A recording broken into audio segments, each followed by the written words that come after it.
guys! Welcome back to my YouTube channel.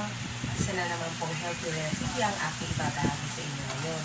Ito po ay ang no-cook fresh lumpia.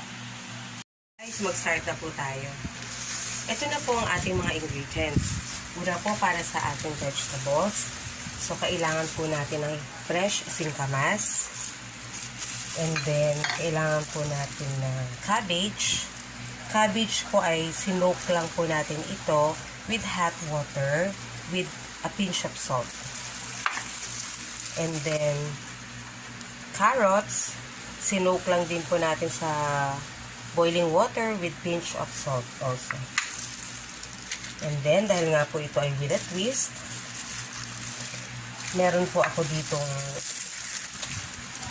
muna ako ditong fresh lettuce.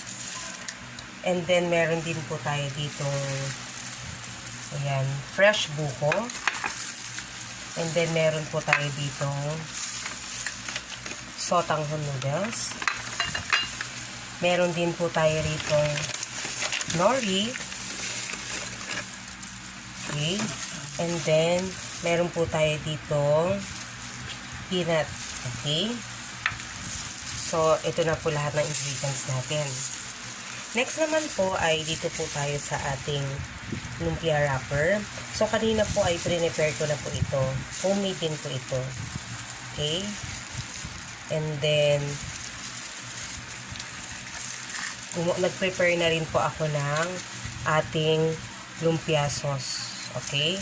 So, para po sa lumpia sauce, nag-mix lang po ako ng water, oyster sauce, soy sauce, and then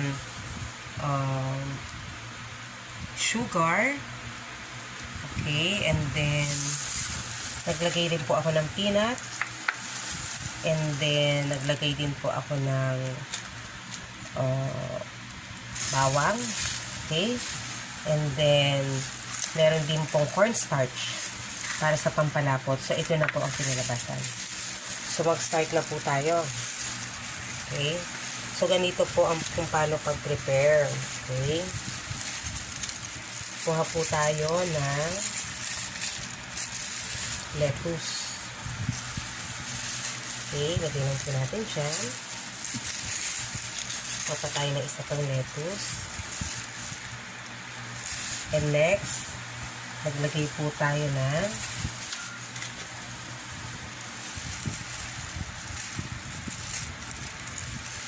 singkamas.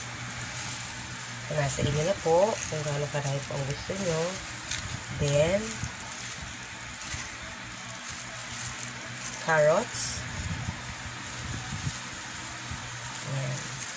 Okay po tayo na cabbage. And then, lagay tayo ng buco. Okay. Then, lagay po natin ng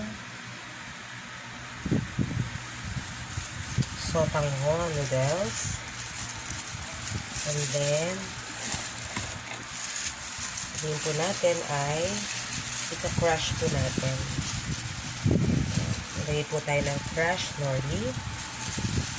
Lagay natin dalawa. Lagay ko sa nori.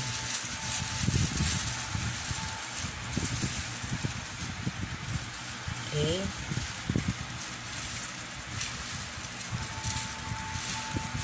Then, sobrang dami pa na.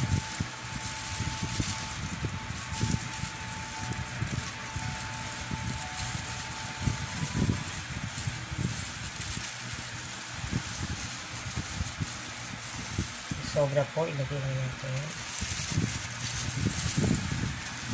Okay, so ayan na po. Lagyan natin ng sauce. Ayan. And then, lagyan natin ng peanut. Ayan. So now, ready na pong i-serve ang ating no-cook fresh lumpia. Thank you very much, guys! So, ito na po ang aking finished product. I hope nagustuhan niyo po uli ang aking product. So, at muna. Ito na po ang aking finished product, guys, sa no-cook, fresh vegetable lumpia. I hope nagustuhan niyo po ang aking recipe. Please subscribe to my channel, like, share, and comment. Till next time po. Bye, guys!